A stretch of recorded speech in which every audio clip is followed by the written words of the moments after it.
আচ্ছা দেখ, আমরা যেটা করব সেটা হচ্ছে আজকে কলিশন। ঠিক আছে, কলিশনের বাংলা হচ্ছে সংঘর্ষ, কলিশন, COLLISION, তাই তো? কলিশনের বাংলা মানে হচ্ছে সংঘর্ষ। তো কলিশন কি? যখন একটা অবজেক্ট আরেকটা অবজেক্টকে গিয়ে ধাক্কা করে, মানে একটা অবজেক্ট আরেকটা অবজেক্টকে গিয়ে স্ট্রাইক করে। এই যখন একটা অবজেক্ট আরেকটা অবজেক্টকে গিয়ে স্ট্রাইক করে, তখন ওই স্ট্রাইক করার আগে অবজেক্টগুলোর নেচার কীরকম ছিল আর স্ট্রাইক করার পরে অবজেক্টগুলোর নেচার কীরকম হলো, এটার উপরে ডিপেন্ড করে কলিশনসটাকে তিনটে ভাগে ভাগ করা যায়। ব্রডলি তিনটে ভাগে ভাগ করা যায়। একটা হচ্ছে পারফেক্টলি ইলাস্টিক কলিশন, একটা পারফেক্টলি ইনইলাস্টিক কলিশন, আর একটা হচ্ছে partial elastic collision. Actually the nature of the কলিশনসের উপর ডিপেন্ড করে কলিশনটার এই ক্লাসিফিকেশনটা হয়। বুঝতে পেরেছিস? তো কলিশন মানে actually nature of the objects বলতে কী বুঝি? নেচার অফ দ্য অবজেক্টস বলতে আমরা অবজেক্টের ভেলোসিটি বলতে পারি, ওর মোমেন্টাম বলতে পারি, ওর এনার্জি বলতে পারি, এনার্জি মানে কাইনেটিক এনার্জি বলতে পারি। তো এইগুলো নেচার অফ দ্য অবজেক্টসের মধ্যে পড়ে। অ্যাক্সিলারেশন মানে just before and after collision কী নেচারটা হচ্ছে, তো তাহলে সেটা আমরা ভেলোসিটি দিয়ে রিপ্রেজেন্ট করব বা এনার্জি দিয়ে রিপ্রেজেন্ট করব। তারপর ভেলোসিটি বাড়তে পারে কমতে পারে রেজিস্টিভ ফোর্সের জন্য। কলিশন যখনই হবে তখন তো দুটো বডির মধ্যে একটা বডি আরেকটা বডিকে ফোর্স দেবে। ঠিক আছে, সেই ফোর্স দেবে, ফোর্সের এক্সচেঞ্জের জন্যই তো ওই ভেলোসিটিজের চেঞ্জগুলো হবে। ঠিক আছে, ভেলোসিটিতে চেঞ্জ হওয়া, না মোমেন্টামের চেঞ্জ হওয়া বা কাইনেটিক এনার্জি চেঞ্জ হওয়া। ঠিক আছে, তো কলিশনটাকে আমরা প্রথমত ব্রডলি তিনটে ভাগে ভাগ করতে পারি। দেখ, তিনটে ভাগ হচ্ছে, একটা হচ্ছে ইলাস্টিক কলিশন,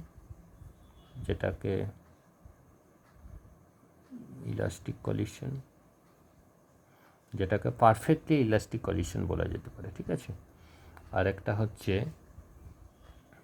ইনইলাস্টিক কলিশন, যেটাও কিন্তু পারফেক্টলি।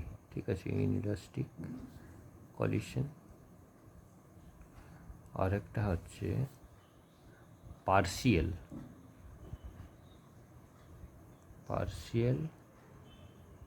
Elastic collision. মানে পারফেক্টলি ইলাস্টিক কলিশন এই জায়গাটাতে কী হয়, যে আফটার অ্যান্ড বিফোর কলিশন বডিটার কাইনেটিক এনার্জি, মানে ফার্স্ট হচ্ছে মোমেন্টাম কনজার্ভ থাকে, আর কাইনেটিক এনার্জিও কনজার্ভ থাকে। কনজার্ভ মানে হচ্ছে after and before momentum and kinetic energy আর সেম। ঠিক আছে, এটা হচ্ছে ইলাস্টিক কলিশনের নেচার। এখানে মোমেন্টামটা কনজার্ভ থাকে,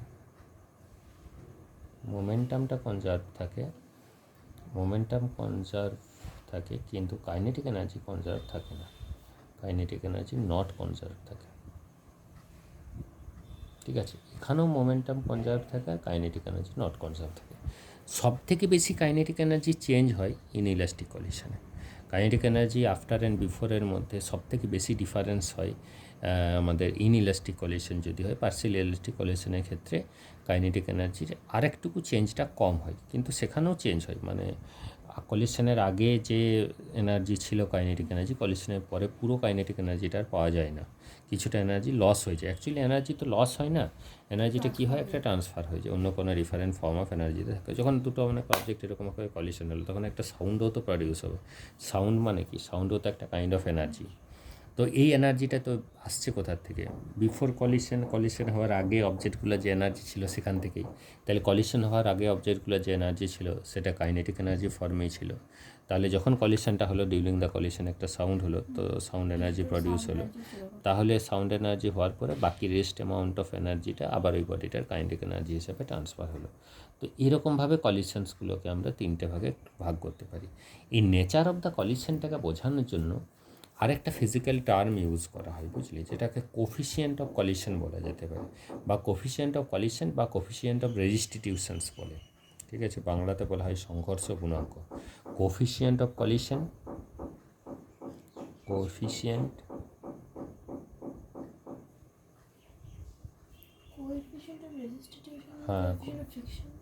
কোফিসিয়েন্ট অফ ফ্রিকশনটা তো আলাদা, ওটা ফ্রিকশন মানে সারফেসের নেচার বোঝানোর জন্য ওটা ইউজ করা হয়। Coefficient of collision or coefficient of রেস্টিটিউশনস,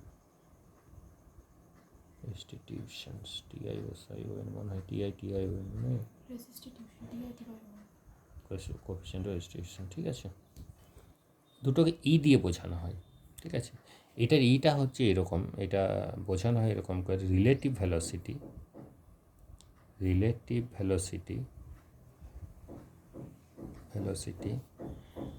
after collision divided by relative velocity before collision. জিনিসটা এরকমভাবে এক্সাম্পল দিলে বুঝতে পারবি।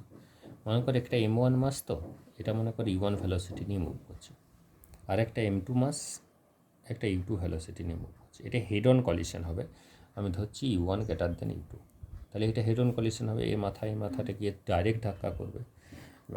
হেড অন আর অবলিক মানে কি, যদি মনে কর দুটো একটা অ্যাঙ্গেল মেক করে একটা অ্যাঙ্গেল করে যদি এসে কলিশনটা করে, তখন সেটাকে অবলিক কলিশন বলা যেতে পারে। ডিফারেন্স আছে যে ওদের যেখানে যে কলিশনটা অ্যালং দ্য কলিশন যেখানে হচ্ছে, সেই কলিশনটা যে পয়েন্টে টাচ পয়েন্ট হচ্ছে, সেই টাচ পয়েন্টটা বরাবর একটা লাইন ড্র করা যেতে পারে, সেটাকে ট্যানজেন্সিয়াল লাইন বলা যেতে পারে। আর ওই টাচ পয়েন্টের সাথে নর্মালি একটা লাইন ড্র করা যেতে পারে, সেটাকে নর্মাল লাইন বলা যেতে পারে, অ্যালং দ্য নর্মাল। তো ওই অ্যালং দ্য নর্মাল আর অ্যালং দ্য কলিশন মানে along the motion of the body বা টাচ পয়েন্টটা, এটা যদি দুটো মানে বডির মোশনটা আর অ্যালং দ্য নর্মাল যখন কলিশনটা হচ্ছে, সেই টাচ পয়েন্টটা যে নর্মাল ড্র করলে দুটো যদি একই দিকে হয়, একই লাইন বরাবর হয়, তখন সেটাকে হেড অন কলিশন বলে।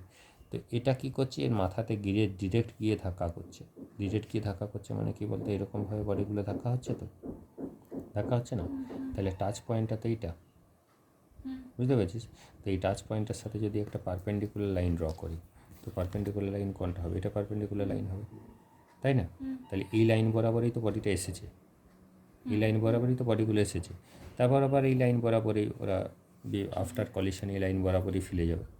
বডিটা যে লাইন বরাবর এসেছে সেই লাইন বরাবরই ও নর্মালটাও সেই লাইন বরাবরই হচ্ছে। যে এই টাচিং পয়েন্টটাতে যদি নর্মাল ড্র করি, বা এই টাচিং লাইনটাতে যদি একটা নর্মাল ড্র করি, নর্মালটাও ওই বডিটার মোশনটার সাথে নর্মালি হচ্ছে। তো M1 মাস্টার ভেলোসিটি চেঞ্জ হয়ে V1 হয়ে গেল, আর ধরে নিচ্ছি M2 মাস্টার ভেলোসিটি চেঞ্জ হয়ে গেল। কলিশন যেটা বললে, আর একটা এই হেড অন কলিশন, দুটোর মধ্যে ডিফারেন্স কি? টাচ পয়েন্ট কলিশন বলে কিছু বলিনি, আমি বলেছি কলিশনে যে কলিশন মানে হচ্ছে কি, যখনই একটা বডিকে ধাক্কা করবে তখন তো টাচ হবে, যে পয়েন্টটাই টাচ হবে সেই পয়েন্টটাই বা সেই প্লেনটার উপরে, প্লেনটাকে যদি একটা লাইন দিয়ে আমি ড্র করি, বা সেই প্লেনটাকে বলি যদি আমি যে জায়গাটাতে ধাক্কা হয়েছে, যে প্লেনটাতে ধাক্কা হয়েছে, ঠিক আছে, সেই প্লেনটার সাথে যদি আমি একটা পারপেন্ডিকুলার লাইন ড্র করি, তাহলে ওটাকে আমি নর্মাল বলতে পারি, ঠিক আছে। ওই কলিশনের প্লেনটার রেসপেক্টে নর্মাল বলতে পারি। ওই নর্মালের ডিরেকশানে যদি বডিটার মোশনটা হয়, মোশনটা যদি ওই নর্মালের ডিরেকশানই হয়েছে, তখন সেটা হচ্ছে হেড অন কলিশন, ঠিক আছে। যেমন ধর এরকম করেও তো কলিশনটা হতে পারতো, এই দিক থেকে একটা অবজেক্ট আসছে, এই দিক থেকে একটা অবজেক্ট আসছে, দুটো মাস দুদিক থেকে আসছে, দিয়ে এখানে ধাক্কা হতে পারতো। তাহলে দুটো মাস যদি এখানে ধাক্কা হতো, তাহলে এদের তো এটা হচ্ছে টাচ পয়েন্ট, তাই না? এরকম একটা বডি আর এরকম একটা বডি, তারপর ওরা আবার ছিটকে যেত এরকমভাবে। তাহলে এই যেটা নর্মাল ড্র করতাম, আমি নর্মালটা তো এরকম ড্র করতাম, তাই না? তা নর্মালটা যদি এরকম ড্র করতাম, তাহলে ওর কি মোশনটা ওই নর্মালের ডিরেকশানে ছিল না নিশ্চয়ই, এরকম আর এরকম, তাই তো? তাহলে এইটা হচ্ছে অবলিক কলিশন, এখানে অ্যাঙ্গেল করবে, ঠিক আছে। ওটা পরের ব্যাপার, ওটা এখন আমি এখানে ডিসকাস করছি না, এখন আমি এটাই বলছি হেড অন কলিশনে। তাহলে এই হেড অন কলিশনটার ক্ষেত্রে, এই পার্টিকুলার এই কেসটার ক্ষেত্রে ইয়ের ফর্মটা কী হবে? দেখ, রিলেটিভ ভেলোসিটি আফটার কলিশন, তাহলে দুটোই তো সেম ডিরেকশানে। আফটার কলিশনে এটা হচ্ছে V1 আর এটা হচ্ছে V2, তাহলে আফটার কলিশনের রিলেটিভ ভেলোসিটি কী হবে? V2 minus V1। আর বিফোর কলিশন কী হবে? U1 minus U2। V2 minus V1 আর U1 মাইনাস U2 কেন করলো?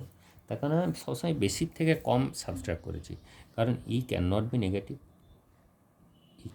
বি নেগেটিভ হতে পারে না সবসময়তে, হয় পজিটিভ হবে নয় জিরো হবে অর জিরো।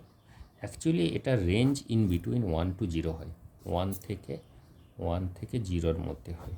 ইলাস্টিক মানে এই কলিশন নেচারটাকে, কী ধরনের কলিশন নেচারটাকে বোঝানোর জন্য এই যে কনস্ট্যান্টটা ইউজ করা হয়, সেই কনস্ট্যান্টটার ভ্যালু তিন রকমের হতে পারে, এক ওয়ান হতে পারে, এক পারফেক্টলি ওয়ান হতে পারে, পারফেক্টলি জিরো হতে পারে, আর in between zero and one হতে তো পারে। ওয়ানের থেকে বেশি কেন হয়?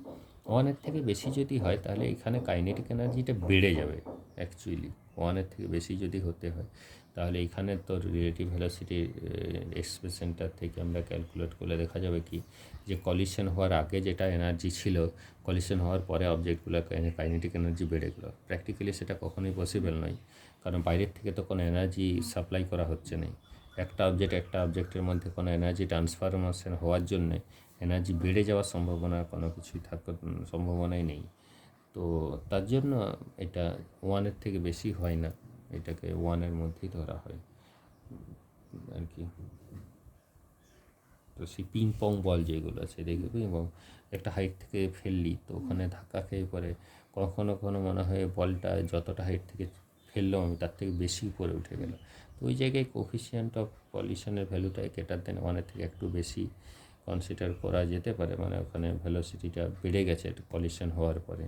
ওটা নেচার অফ দ্য অবজেক্টের উপরে ডিপেন্ড করে, কখনো কখনো ওইরকম কাছাকাছি একটু বেশি হয়তো কখনো হতে পারে, কিন্তু আমরা থিওরিটিক্যাল ভ্যালু এই তিনটে ভ্যালুই ধরা হয় তিনটে টাইপ অফ কলিশনকে বোঝানোর জন্য, একটা ওয়ান, একটা জিরো, আর একটা জিরোর থেকে one.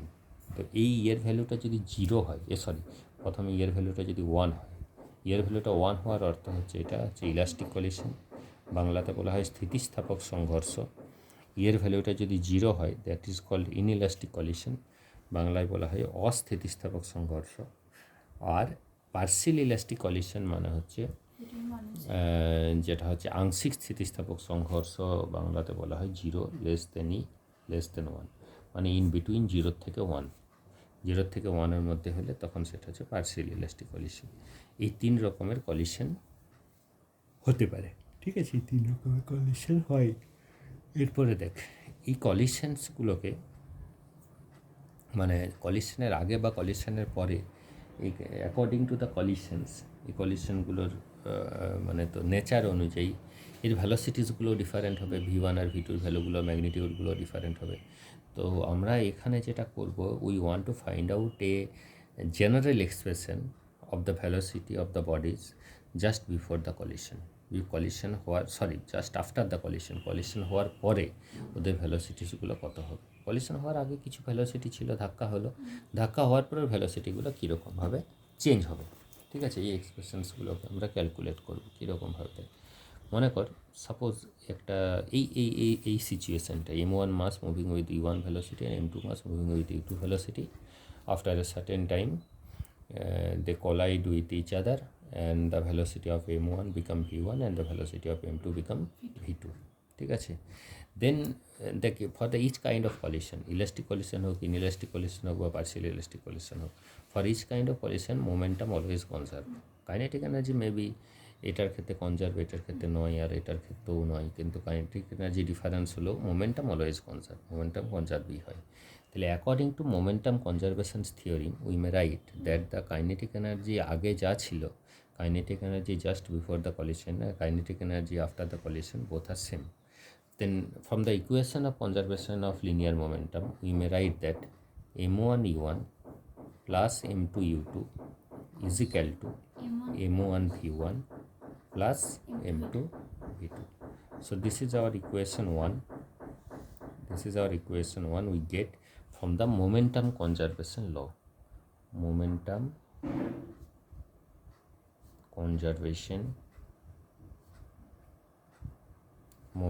conservation law, actually linear momentum conservation law.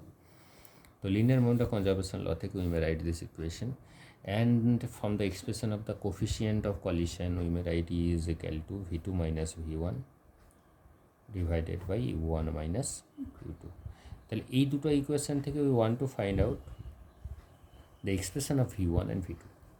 So we may calculate the value of V2 from this equation or V1 from this equation. If we calculate the value of V2, then V2 minus V1 we may write E into U1 minus U2. Then V2 can be written as, if we get V1, then V1 plus E into U1 minus U2. Is it clear? Then if you put the value of V2 in your first equation, then you get the expression that M1 U1 plus m2 u2 equal to সমান m1 v1 plus m2 into v1 plus e into u1 minus u2, ঠিক আছে। দেন ই put m1 v1, then we multiply m2 with v1, then we get m2 v1 plus m2 u1 এটা তো থাকছে minus m2 u2 e থাকছে, তাই তো। then we want to calculate the value of v1. If we calculate the value of v1 from this expression, then we get the value of v1. If we calculate the value of v1, দেন এখান থেকে আমি v1টা আমি একটা step jump করছি না, এখান থেকে এটা m1 আছে, তাই তো। এটা m1 প্লাস m2 v1টা কমন নিতে পারি, আর এটাকে এইদিকে নিয়ে আসছি আর এটাকেও এইদিকে নিয়ে আসছি, ঠিক আছে।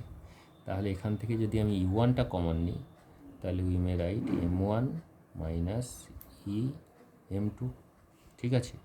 আর এখান থেকে কি করতে পারি, m2 u2টা কমন নিতে পারি, m2 u2টা কমন নিলে ইট বিকাম 1 প্লাস ই, ঠিক আছে।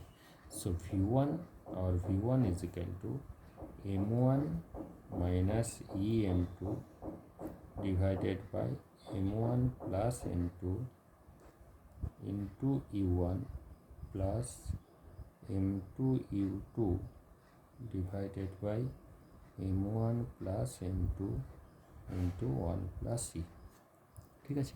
So this is the expression of v1, that is the velocity of the first body just after the collision, ঠিক আছে। এটা হচ্ছে কলিশনের পরে v1, ঠিক আছে। Similarly, if you want to calculate the value of v2, then how get the value of v2?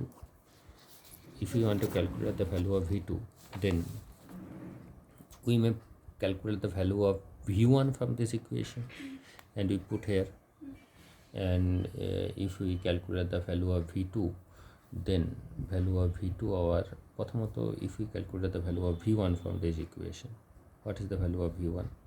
v2 minus e into u1 minus u2, এটা হবে তো। এখান থেকে যদি v1 এর ভ্যালুটা ক্যালকুলেট করি, this v1 is equal to এটা এদিকে যাবে, ওটা এদিকে গেলে এটা এরকম হবে। then if you put the value of v1 on this equation, then you get that m1 u1 plus m2 u2 is equal to m1 in place of v1 we put v2 minus e into u1 minus u2 plus m2 v2. Is it clear? Now m1 u1 plus m2 u2 সমান হচ্ছে m1 v2 minus m1 u1 e plus m1 u2 e plus m2 v2, ঠিক আছে। this v2 can be take as a common factor, তাহলে এটা m1 plus m2 হয়ে গেল। আর এখানে কি করছি, আমি এই দুটো টার্মকে এইদিকে নিয়ে আসছি, তাহলে এটা হয়ে গেল m1 u1 plus m2 u2 minus নয় প্লাস হয়ে যাবে m1 u1 e minus m1 u2 e, ঠিক আছে। তাহলে এখান থেকে if we calculate the value of v2, then we get the expression of v2 as, এখানে হয়ে যাবে v2 ভ্যালুটা, এটা হয়ে যাবে m2, দেখ আমি এখান থেকে আমি তোর কোথায় আছে u1টাকে কমন নিতে পারি, বা u2টা এখান থেকে, আর এখান থেকে u2টা কমন নিতে পারি, তাহলে m2 মাইনাস em1 হয়ে গেল, তাই তো। Divided by m1 plus m2 হলো, ইন্টু u2টা আছে, ঠিক আছে। আর এখান থেকে m1 u1টা কমন নিতে পারি, তাহলে m1 u1 divided by m1 plus m2 into 1 plus e হয়ে গেল, ঠিক আছে। So this is the value of v2. So you get the value of v1 and v2 such as এরকম, v1 এর ভ্যালুটা আমি পাচ্ছি এটা, আর v2 এর ভ্যালু পাচ্ছি আমি এটা, ঠিক আছে। বিফোর কলিশন ভেলোসিটিগুলো হচ্ছে u1 u2, আফটার কলিশন হচ্ছে ভেলোসিটিগুলো v1 অ্যান্ড v2। ঠিক আছে, বুঝতে পেরেছিস তো? এরপর হচ্ছে যে এটা তো যে কোনো elastic collision, for any kind of elastic collision we can get this expression just after the collision. ঠিক আছে, এরপরে দেখ যদি এটা ইলাস্টিক কলিশন হয়, প্রথমত ইলাস্টিক কলিশন যদি হয় then the value of E is equal to 1 হয়। ইলাস্টিক কলিশন যে কোনো কলিশনের ক্ষেত্রে এটা তো যে কোনো any value of E can be put for elastic কলিশনের ইয়ের ভ্যালুটা 1, তাহলে ইয়ের ভ্যালু যদি 1 আমি এখানে পুট করি, এক্সপ্রেশনটা ইয়ের ভ্যালু 1 পুট করি, তাহলে দেখ v1 এর ভ্যালুটা কত পেয়ে যাব? v1 এর ভ্যালুটা পেয়ে যাবো, ইয়ের ভ্যালুটা 1 হয়ে যাওয়া মানে m1 minus m2 divided by m1 plus m2 into u1, আর এটা হবে কি 2 into m2 u2 m1 plus m2। Similarly v2 is equal to, শুধু m1 এর জায়গায় m2 হয়ে যাবে v2গুলো, বুঝতে পারছিস? এটা m2, ওটাই তো হচ্ছে দেখ, আর u1 এর জায়গায় u2 হয়ে যাবে। এটা m1 ছিল, এটা m2 হয়ে গেল, এটা m2 ছিল, এটা m1 হয়ে গেল, এটা u1 ছিল, এটা u2 হয়ে গেল, আর এটা 2m1, এখানে আমি কী লিখলাম এটা, আচ্ছা 2m2 u2, তাহলে এখানে 2m1 u1 হয়ে যাবে, এটা 2m1 u1 divided by m1 plus m2। এখানেও আমি ইয়ের ভ্যালুটা 1 পুট করেছি, আর এখানেও আমি ইয়ের ভ্যালুটা 1 পুট করেছি, তাহলে আমরা এই রিলেশনগুলো পেয়ে গেছি। এটা হচ্ছে ইলাস্টিক কলিশনের ক্ষেত্রে। ঠিক আছে, এরপরে দেখ ইলাস্টিক কলিশনের ক্ষেত্রে দুটোরই মাস যদি সমান হয়, দুটো ইকুয়াল মাস বডির মধ্যে মনে কর কলিশন হচ্ছে, that is m1 equal to m2 equal to m ধরে নিচ্ছি, তখন দেখ তখন প্রথমত এই টার্মটা জিরো হয়ে যাচ্ছে।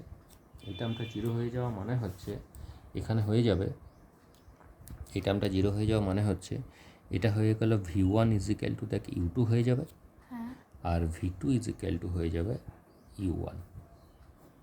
v1 ইজিক্যাল টু u2 আর v2 ইজিক্যাল টু u1, বুঝতে পেরেছিস? দেখ দেখ এখানে ছিল এটা এটা এটা এটা তাহলে এই টার্মটা তো জিরো হচ্ছে, আর ওই টার্মটাতে কী হচ্ছে 2m, ওপরে 2m, নিচেও 2m, m1 প্লাস m2 মানেও 2m, as 2m and 2m আর ক্যান্সেল আউট, তাহলে v1 সমান u2 হয়ে গেল। সিমিলারলি একই কারণে এখানেও 2m, নিচে 2m, তাহলে u2 আর 2m ক্যান্সেল হয়ে গেলে v2 সমান হয়ে যাবে u1, বুঝতে পেরেছিস?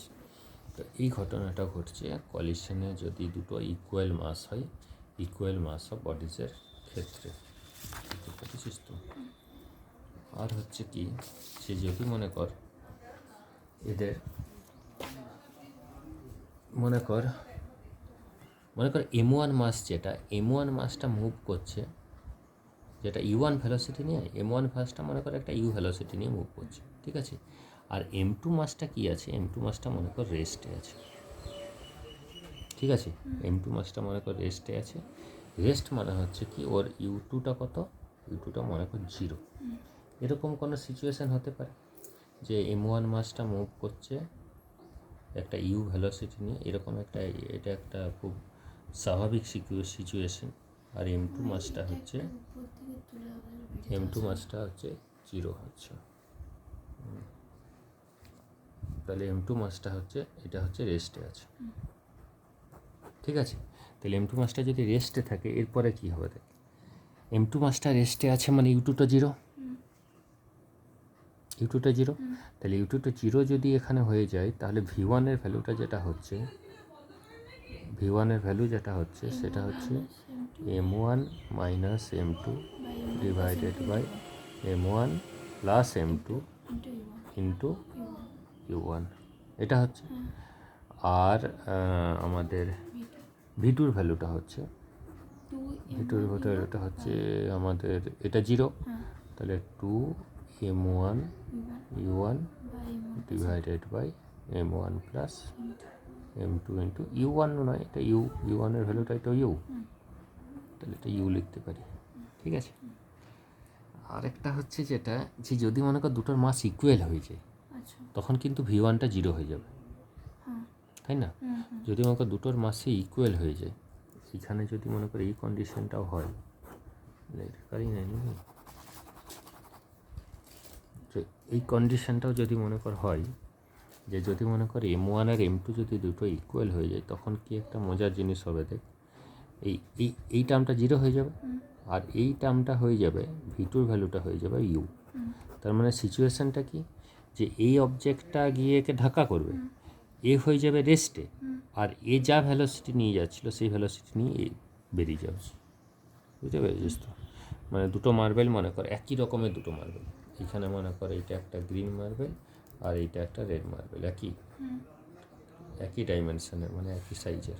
তো এইখানে একটা ভ্যালোসিটি নিয়ে একে ধাক্কা করলো, ধাক্কা করার সাথে সাথে এ কী হয়ে যাবে, এ রেস্টে হয়ে যাবে না, ওই ফার্স্টেরটা রেস্ট মানে এটা রেস্টে হয়ে যাবে, আর রেডটা বেরিয়ে যাবে সেম ভ্যালোসিটি। এ যা ভ্যালোসিটি নিয়ে আসছিল, এ তাই ভ্যালোসিটি নিয়ে বেরিয়ে যাবে। বুঝতে পেরেছিস তো? এটা হচ্ছে সিচুয়েশন, ঠিক আছে? তো এইটা হচ্ছে ট্রাই করা হবে। প্র্যাকটিক্যালি ট্রাই করা এটা হতেই পারে, অনেক সময়তেই হয়। একটা মার্বেল আর একটা মার্বেলের, বিশেষ করে মার্বেল খেলা হয় জায়গাগুলোতে, যদি ধাক্কা করে তখন একটা রেস্টে হয়ে যাবে, আর একটা সেখান থেকে সেম ভ্যালোসিটি নিয়ে বেরিয়ে যাবে, হতে পারে। কিন্তু পারফেক্টলি, প্রথমত এই পারফেক্টলি ইলাস্টিক কলিশন বলে কিছু হয় না। পারফেক্টলি ইলাস্টিক কলিশন হয় না কারণ এটা হচ্ছে কেন, দেখ, এই বডিটার যতটা কাইনেটিক এনার্জি, ততটা কাইনেটিক এনার্জি এই বডিটার মধ্যে ডেলিভার হয়ে যাচ্ছে। তার জন্য তো হাফ এম ভি স্কোয়ারটা একই থাকছে। কিন্তু এটা প্র্যাকটিক্যাল কেসের ক্ষেত্রে এটা হয় না। তার কারণটা হচ্ছে যে কাইনেটিক এনার্জিটা একই কী করে থাকবে, যখন ধাক্কা হবে তখন ডিউরিং দ্য কলিশন একটু এনার্জি হলেও লস হবে, ঠিক আছে? সাউন্ডের জন্য হোক বা ফ্রিকশনসের জন্য, যে কোনো কিছুর জন্য। তাহলে যখনই লস হবে একটু এনার্জি, তখনই কিন্তু সেম এনার্জিটার পাওয়া যাবে না। তার জন্য একবারই এক্সাক্ট সেম ভ্যালোসিটি হয় না। এটা পরে বলছি আমি, যে এটার পারফেক্ট এক্সাম্পল হয় না elastic collision. Perfect example of elastic collision হতে পারে কখন জানিস তো, খুব স্মল ডাইমেনশনের অবজেক্টের ক্ষেত্রে। যেমন ধর, যদি মনে কর দুটো ইলেকট্রনের মধ্যে কলিশন হয়, একটা অ্যাটমের মধ্যে, দুটো অ্যাটমের মধ্যে, ইলেকট্রন অ্যাটমের মধ্যে মলিকুল লেভেলে যদি কলিশন হয়, দুটো এয়ার মলিকুলে কলিশন হচ্ছে, সেই কলিশনের জন্য খুব ভ্যালোসিটি, মানে ভ্যালোসিটি বলছে সাউন্ডের, যে সাউন্ড খুব ইগনোর সাউন্ড তো হয়ই না সেখানে, বা সেখানে other any kind of distortion energy like heat বা লাইট, এই সবগুলো সম্ভাবনা কম। কিন্তু যদি কোনো একটা, মানে একটু অন্য কোনো বড় অবজেক্টের যখন কলিশন হবে, সেক্ষেত্রে কলিশনটা elastic collision, perfectly elastic collision ধরা যেতে পারে না আর কি। পারফেক্ট এক্সাম্পল তো হয়েছে তো এটা। তাহলে এটা হচ্ছে ইলাস্টিক কলিশনের নেচার। আর যদি ইনইলাস্টিক কলিশন হয়, ইনইলাস্টিক কলিশন হলে কী হবে, দুটো শেষ কথাগুলো লিখলাম নেই। ইনইলাস্টিক কলিশন যদি হয় তাহলে কী হবে, ইনইলাস্টিক কলিশন হলে এই দুটো ইকুয়েশনেরই ইয়ের ভ্যালুগুলো জিরো হবে, তাই তো? এই দুটোতে ইয়ের ভ্যালু জিরো হবে। তো ইয়ের ভ্যালু যদি জিরো হয়ে যায় ইনইলাস্টিক কলিশনের ক্ষেত্রে, আমি V1 V2 কেন, দুটো ইউয়ের ভ্যালুটা জিরো হবে, ঠিক আছে? ফর ইনইলাস্টিক কলিশন, দেখ, ইনইলাস্টিক কলিশন যদি হয়,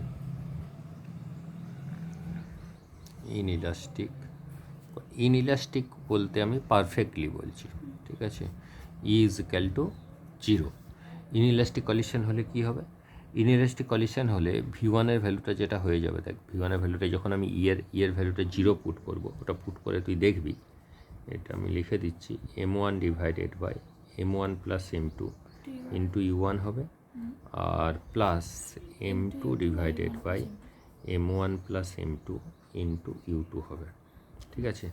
সিমিলারলি V2-র ভ্যালুটা M2 divided by M1 plus M2 into U2 হবে, plus M1 divided by M1 plus M2 into U1 হবে। তার মানে কি, তার মানে হচ্ছে V1 is equal two V2 হবে। তার মানে V1 R V2 both are same হবে, V1 V2 both are same হবে। এটা ইম্পর্ট্যান্ট, খুব মানে ইন্টারেস্টিং। দেখ, মানে ইনইলাস্টিক কলিশন বলতে আমি কী বুঝি, মনে করে একটা M1 মাস একটা U1 ভ্যালোসিটি নিয়ে মুভ করছে, আর এটা একটা M2 মাস যেটা মনে কর U2 ভ্যালোসিটি নিয়ে মুভ করছে, ঠিক আছে? এদের ধাক্কা হলো, ঠিক আছে, খুলে যাচ্ছে, এর ধাক্কা হলো inelastic collision, E is equal to zero. দুটোরই ভ্যালোসিটি ইকুয়াল। দুটোরই ভ্যালোসিটি ইকুয়াল মানে কি, দুটো এরকম করে চিপকে যাবে, সেপারেশন তো হওয়ার সুযোগই পাবে না। যদি দুটোরই ভ্যালোসিটি সেম হয়, V1 = V2 = V হওয়ার মানে কি, যে দুটো সেপারেট হওয়ার সেমের সুযোগই পাবে না। তো যখনই ধাক্কা হবে, ধাক্কা হয়ে যাওয়ার পর চিপকে যাবে।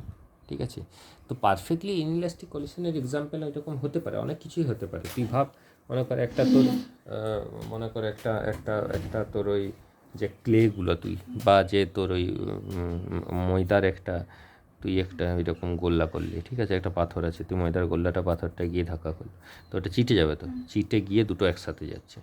রিয়েল এক্সাম্পল অন্য কিছু, মনে করে একটা ট্রাক, ভারী পুরনো একটা ট্রাক একটা টোটোকে গিয়ে ধাক্কা করলো, তো টোটোটা কী করবে, তোরা ট্রাকটা টোটোটাকে ধাক্কা করে দুটো চিটে একবারই সোজা একসাথে যাবে। মানে after the collision the there কী বলবো, দেয়ার কী হবে, দেয়ার মানে তোর, হ্যাঁ না ভ্যালোসিটিটা সেম হবে, ভ্যালোসিটিটা সেম হবে মানে কি, হ্যাঁ, তারা আর কি কী করবে, তারা দুজনেই চিপকে যাবে, দুটো একসাথে চিটে একসাথে একই ভ্যালোসিটি নিয়ে যাবে। ঠিক আছে, ইনইলাস্টিক কলিশন কিসের জন্য হয় তো ব্যাপারটা নেই, যে এইরকম কোনো ধরনের নেচার অফ দ্য কলিশনসটা যদি এরকম কোনো কারণে হয়, নেচার অফ দ্য কলিশন কী কারণে এরকম হতে পারে, কোনো একটা হেভি অবজেক্ট খুব হালকা কোনো একটা অবজেক্টকে গিয়ে ধাক্কা করলো, তো সেখানে যদি দুটোকে মানে ছিটকে যাওয়ার মানে তোর আর কি সেপারেট হওয়ার সম্ভাবনাই পেল নেই।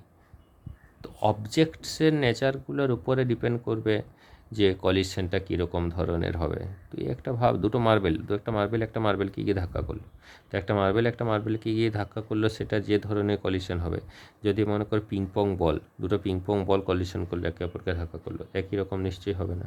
এবারে দুটোই তুই ছেড়ে দে, তোর মার্বেলের শেপেরই তুই একটা ক্লে করলি, বা ময়দার পুরো গোল্লা করলি, বা এঁটেল মাটির গোলা করলি, তারপর দুটোই ধাক্কা করলো, তো দুটোরই তো শেপ সেম আছে, সার্কুলার, দুটোর মাসও হয়তো সেম, দুটোর ভ্যালোসিটিও হয়তো সেম, কিন্তু কলিশন হওয়ার পরে তাদের নেচারটা কি সেম হবে?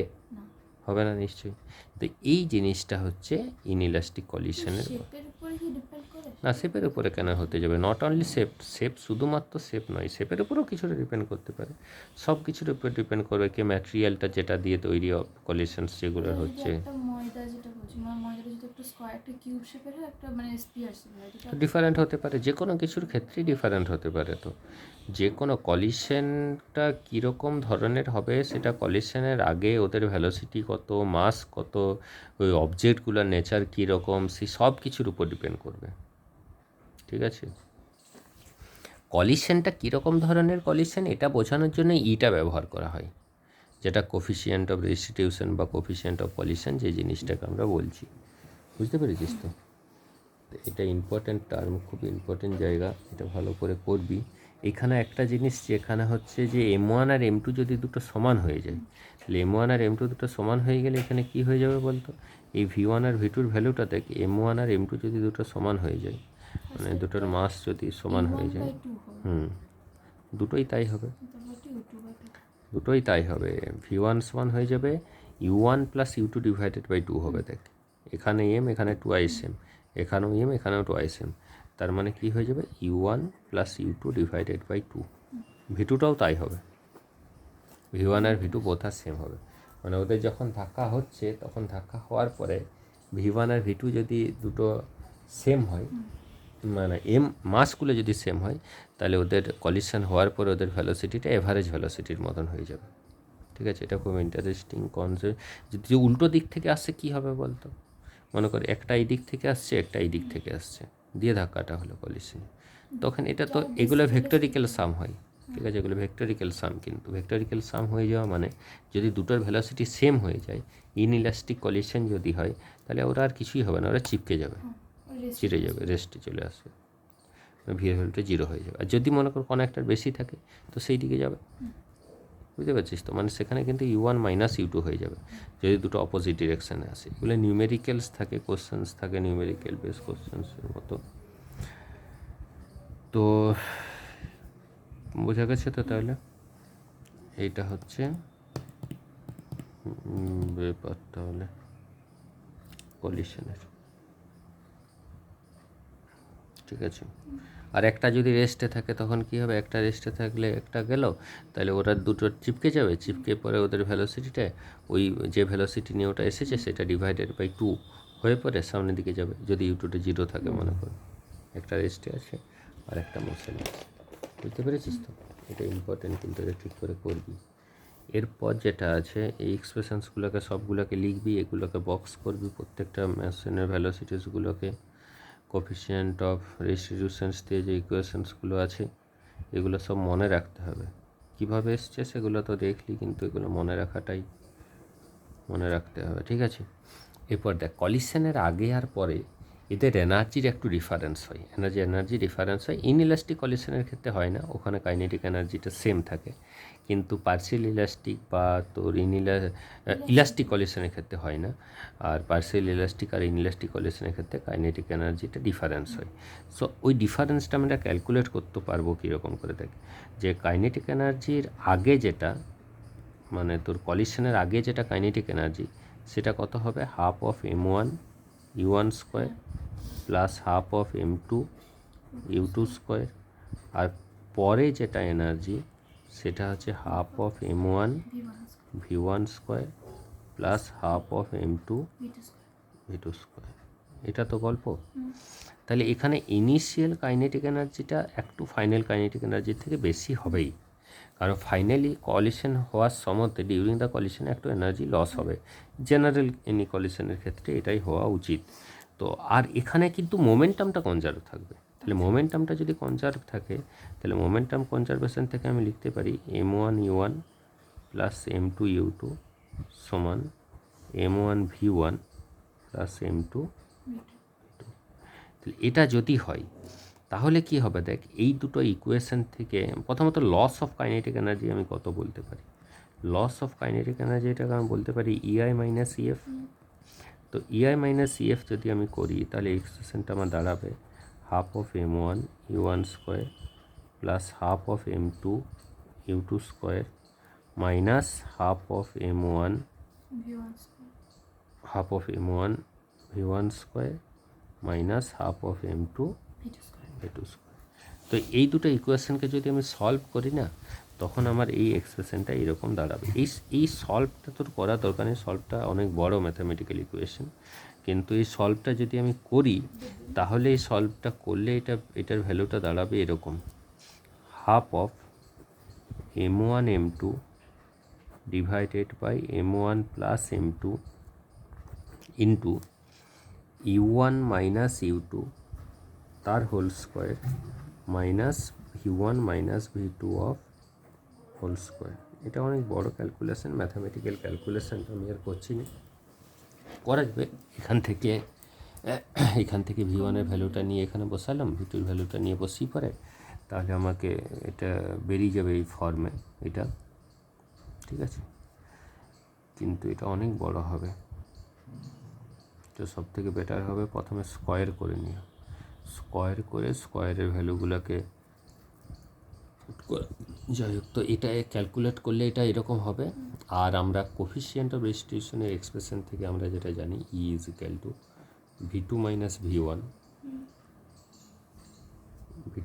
v1 divided by u1 minus u2, তাই তো?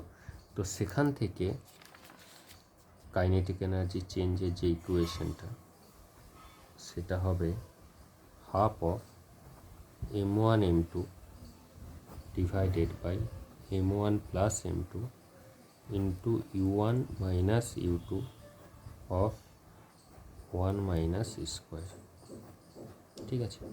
u1 minus u2 of square into 1 minus square, কারণ v2 minus in place of v2 minus v1 we may write v2 minus v1-এর জায়গায় কী লিখতে পারি, you into u1 minus u2। তো এটাকে তো v2 মাইনাস v1 লেখা যাবে, যেহেতু এটা স্কোয়ারের মধ্যে আছে, তো v2 মাইনাস v1-এর জায়গায় যদি আমি এটা পুট করে দিই তাহলে এটা u1 মাইনাস u2 অফ, এই ভ্যালুটা পুরোটা তোকে মনে রাখতে হবে, মুখস্থ রাখতে হবে। এটা মনে রাখাটা এমন কিছু ডিফিকাল্টও নয়। Half of m1 m2 divided by m1 plus m2 multiplication divide by addition into ওদের ইনিশিয়াল ভ্যালোসিটি যেগুলো ছিল তাদের ডিফারেন্সের স্কোয়ার ইন্টু 1 মাইনাস স্কোয়ার। এরপরে যে যদি মনে কর ইলাস্টিক কলিশন হয় তখন এর ভ্যালুটা কত হবে, 1। ইলাস্টিক কলিশন হওয়া মানে কি, এই ডেল্টা ইকের ভ্যালুটা পুরোটাই জিরো যাবে। জিরো হচ্ছে না, হ্যাঁ।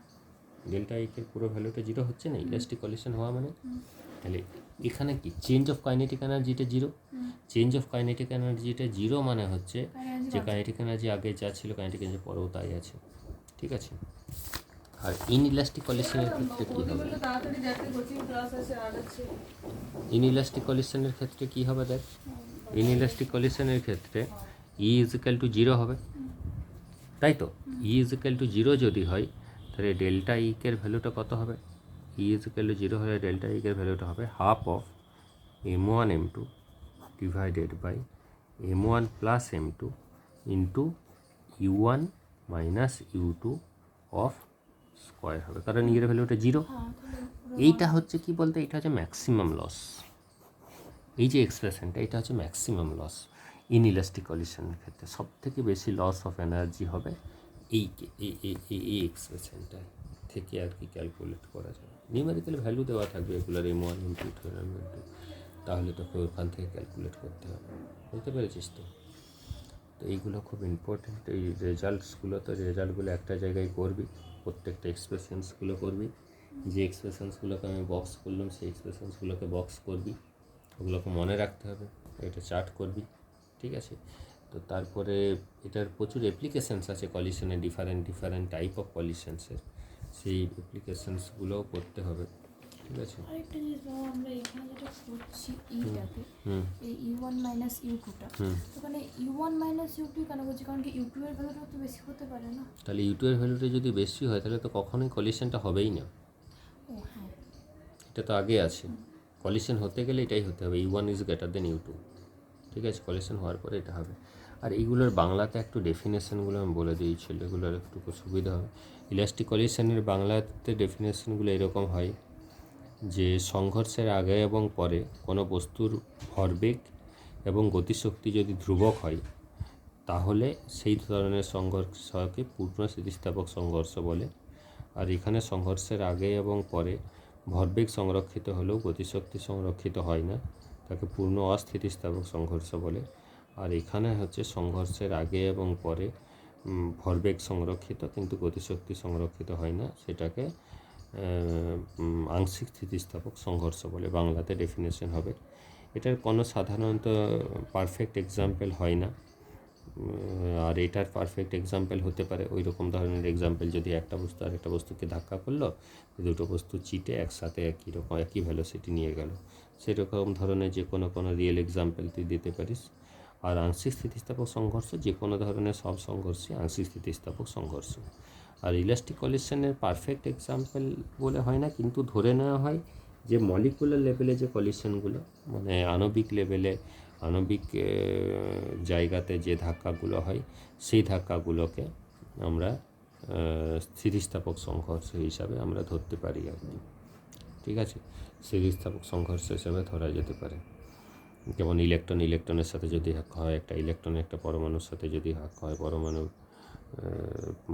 মলিকুল অণুর মধ্যে যদি ধাক্কা হয়, এই ধরনের ধাক্কাগুলোর ক্ষেত্রে।